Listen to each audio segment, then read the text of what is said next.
So today's topic, I think I already said this, but is all about creating a plan and how do I do that? How do I think, what do I think is a good way for anyone to do that? Really to approach any goal, but specifically for this challenge, which, like I said, is really kind of creating and maintaining those habits throughout the holidays, so we can really feel better overall, and enjoy the experience. Because that's the whole point of holidays, right? The whole point of traveling and birthdays and all the things where sometimes we almost our brain thinks that that means that we just need to like binge on everything in sight and not take care of ourselves just because it's, like a fun or relaxing event. But really, if you think about it, which is what I started to do a couple of years ago, kind of what I talked about yesterday, really thinking about our thinking, I was like, wait, that doesn't make any sense. I want to really enjoy myself on this vacation more than any other time. Why would I not take more care of myself? So when I started looking at it that way, I was like, wait, and that applies to any situation like holidays or traveling or birthdays or family events. I want to enjoy that experience and actually be able to experience it, not be so stuffed full and feel just so awful because of what I put in my body or because I hadn't worked out in a week or whatever it may be that I can't even enjoy it. So, that's why we really want to be able to do that. We have to have somewhat of a plan. We have to have somewhat of a plan going into it, and then we have to know some of those basic foundational things that I already talked about. We have to know what we want, we have to know why we want it, and we have to have made a full on decision and commitment to ourselves and our health and to doing this, that we are actually going to put in the effort and are willing to do the work for this. Or there's really no point in even getting to this point, because we'll make the plan and then we won't follow through with what I'm going to talk about tomorrow, which is actually following the plan. Making the plan is probably only about, I don't know, 25% of the challenge, and then like 75% is actually following what we say we're going to do. Once you can do that piece of it, you are like done. You can accomplish anything, because that is one of the most challenging things. We put the things on the calendar, but then when it's 2 o'clock on a Thursday and we need to go do the thing to help us reach our goals, we don't want to do the thing. So that is what we're going to be talking about tomorrow, how to be more consistent with that and how to hold yourself accountable. Because again, if you can hold yourself accountable, you've pretty much got it made. I mean, you don't need all of the other things, the tools, the classes, the groups, um, you know, those things are great add-ons. They're great benefits. But then when we don't have them, sometimes we just kind of fall apart and don't know how to function. So that's why if you can hold yourself accountable and be consistent for you, that's key. That's really, really, I feel like a number one goal that I try to help clients with is to, yes, work with me in the beginning. We develop the lifestyle plan. We figure out how to follow it consistently. But then in the end, I really want to teach other people how to be accountable to themselves and be consistent when no one else is paying attention, no one else is looking. So anyways, I apologize. I got a little bit off topic there. We are talking today about creating a plan. So there are a couple steps that I'm going to run through them with you all, and also share some homework that I had given just to kind of uh, allow you to put this into play and actually apply it so you can see kind of what it looks like. So number one, like I said, to get anywhere, we need a plan. We need a roadmap, or we're not going to get there. We're not going to get there most efficiently. And I know, talking planning, like even myself back like years ago before I actually really got into this, I was like, I don't have the time or the energy to make a plan. Like that's what I hear from a lot of people, not necessarily those I'm working with, because they know that that's what we're going to be doing. But other people are like, I don't want to make a plan. It's just too much work.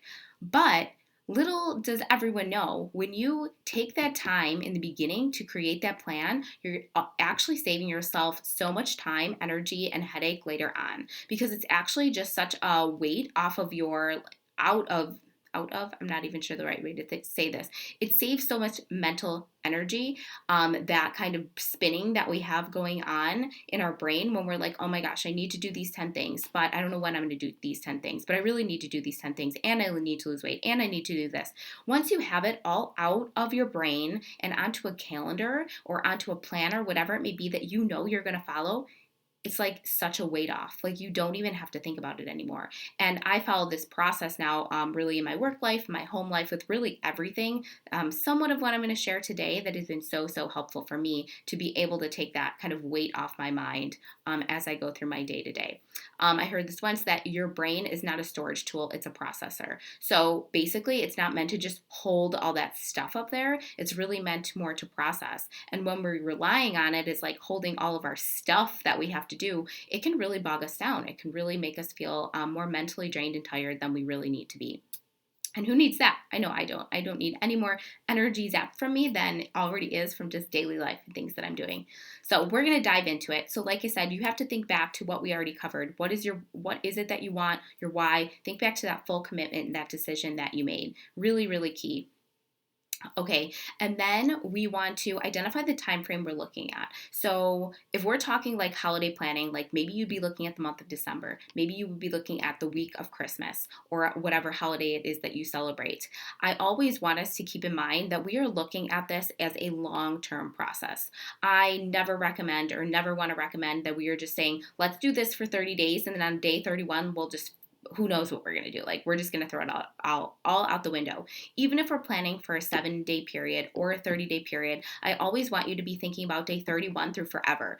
Not that it has to stay exactly the same, but we want to be creating these realistic and sustainable habits that you can simply just modify and tweak for wherever you're at in your life. But first step is really identifying that time frame. For the purpose of this challenge, what is it that you want to create a plan for? Is it a week? Is it a month? Is it just one day? Is it Christmas Day that you really struggle with and you want to have a solid plan of action for that day? That is where I would start, is just identifying that time frame. And keep in mind, this is like a living, breathing kind of process. Like, you can change it, you can modify it. If you decide to do a whole month, the first week you add in 7 workouts and it's just not working out for you because that's way too many and it just does not fit in with the time that you want to allocate to that, you can cut it down to 5.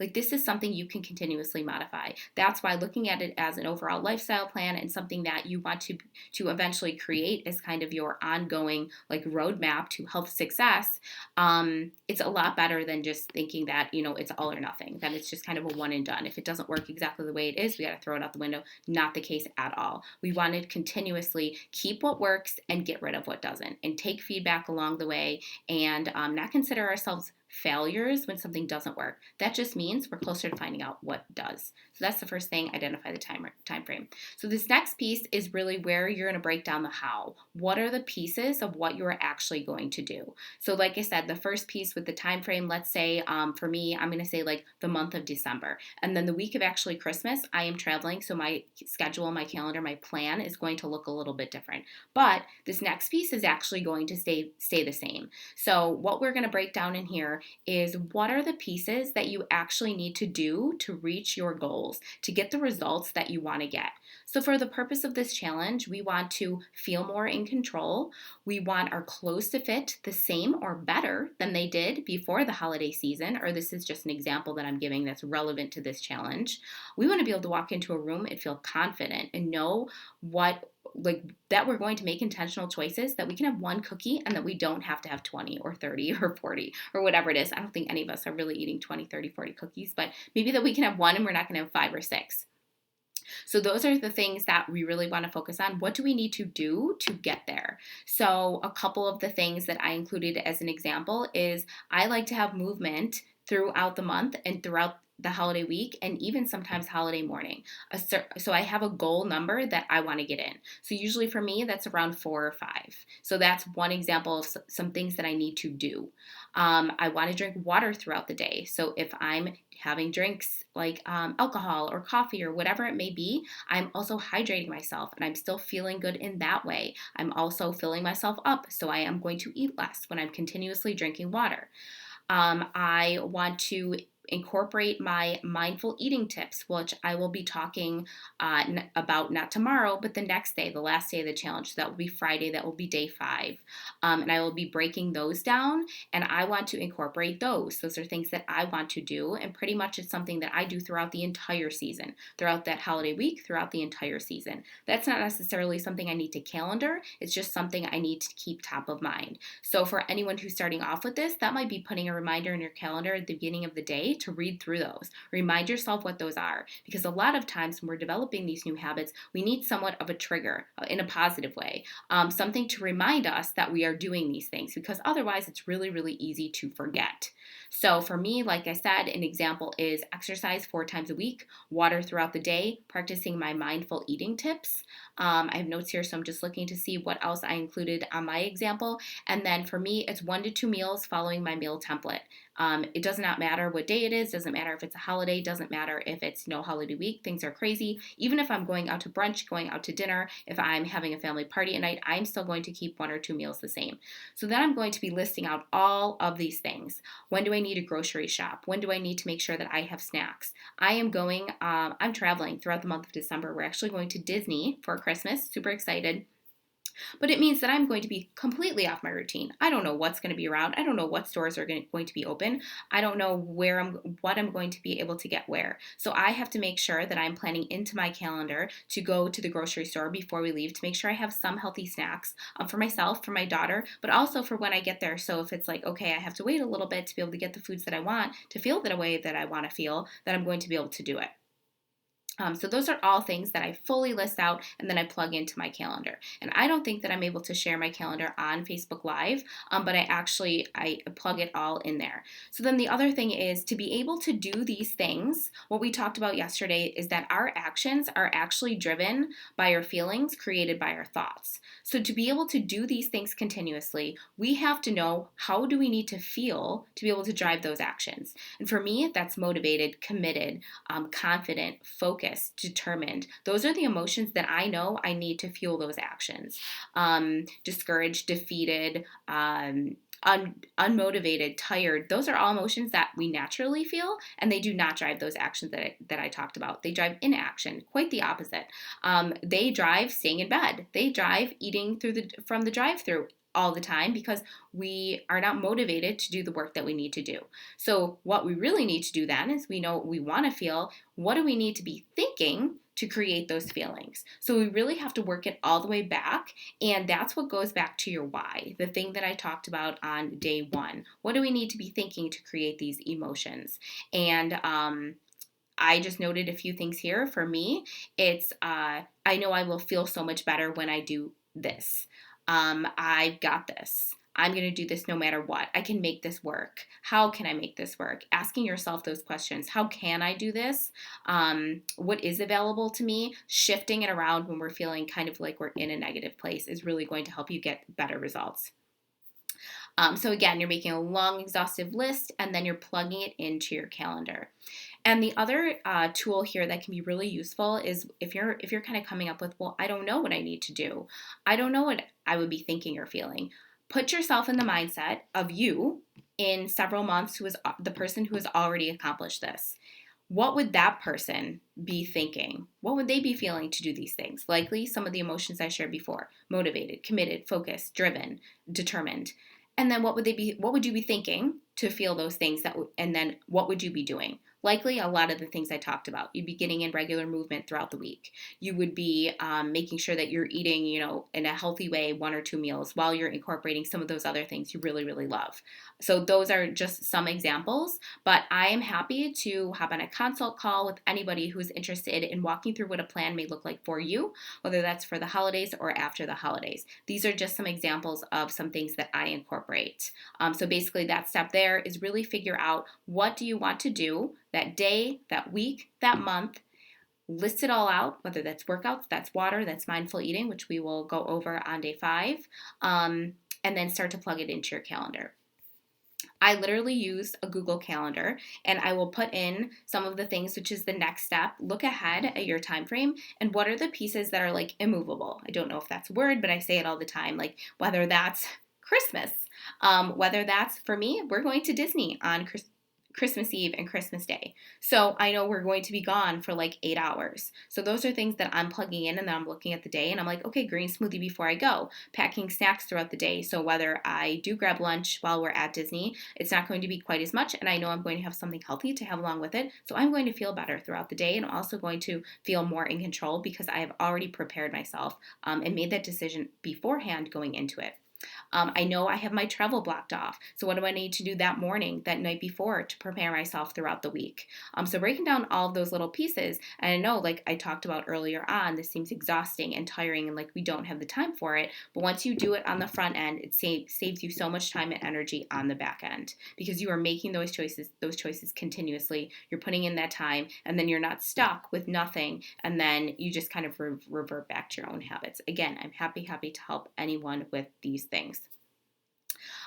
So the other key piece there is looking at that overall schedule of your week, your month, and what are the times that are least likely to get interrupted. That is a big thing for me, and I share this all the time. For me, my workouts have to be first thing in the morning. Otherwise, if it's after work or if it's at the end of the day, the chances of something trying to be booked over that, or my daughter not going to sleep, or having to stay late at work, or whatever it may be, being on client calls, it's very, very easy that will end up taking priority over my workout. Even though sometimes that is my number one priority, it just so happens that the things can get moved a lot easier later in the day. So for me, the time least likely to get interrupted is at some points on weekends and the first thing in the morning. So that's where I schedule in my most important elements. So the grocery shopping, the workouts. I don't do a whole lot of meal prep, but I do sometimes like wash and chop my vegetables and that type of thing. So I schedule it. No, I'm going to be doing it in times that are least likely to get interrupted. We all have them, and I'm happy to help you figure out when those are. I've done that many, many times when we feel like we don't have time. It's really figuring out what time do I want to create? What time do I want to make for these things? And then we're plugging it into our calendar, whether you use a written planner, whether you use a Google Calendar. Like I said, that is the next piece. You have your whole list, you plug it into your calendar, and then you commit to following through with these items when you get to them. I promise you, you are likely not going to want to do them. You're not going to want to do probably 50% easy, maybe much higher than that. But the key is, if they're put on your calendar, that you are following through with them more often than not. If you have something that comes up, you're swapping and moving versus deleting. Because once we start to put things on there and take them off and just skip them, we, again, like I've said this before, but we are teaching ourselves that we can't trust us. And that is literally the worst thing we can do, because as someone said on a client call once, we are the most important person in our entire life, which is absolutely true. I truly believe that if we do not take care of ourselves at the highest level, we cannot show up and be the best version of ourselves for us and for everyone else, whether you're a parent or a friend, whatever you are in your life. We can't do that at our maximum potential if we are not taking care of ourselves in the best way. So then we want to identify what are some of the obstacles or challenges that we anticipate coming across. So that may be waking up late. It may be forgetting to prep or plan, or running super late from work and it being 8 o'clock when you get home. We know these things ahead of time if we're honest with ourselves. So that's the other thing, is kind of making a short list, doesn't have to be a crazy list, of some of the obstacles that we're going to see coming up along the way. Doing this beforehand, knowing that we're going to be tired, that we're unmotivated. Maybe you wake up certain days and you're like, oh my gosh, I can barely open my eyes and get myself to work. I'm not going to be able to think about a healthy breakfast. What can you do to prepare yourself for that? Something I see coming up a lot is like last minute meals, like running out of time forgetting to prep. So I always encourage clients, and something I do a lot is having things in the freezer that I can just throw together, like microwavable vegetables that I can throw together with some hot sauce, some coconut aminos, a little bit of olive oil, throw a quick broiled protein on top, and it's done in 20 minutes. And I have a super healthy meal that literally takes less time than takeout. So those are just one super quick example of listing out the obstacles and figuring out, okay, what can I do to troubleshoot this?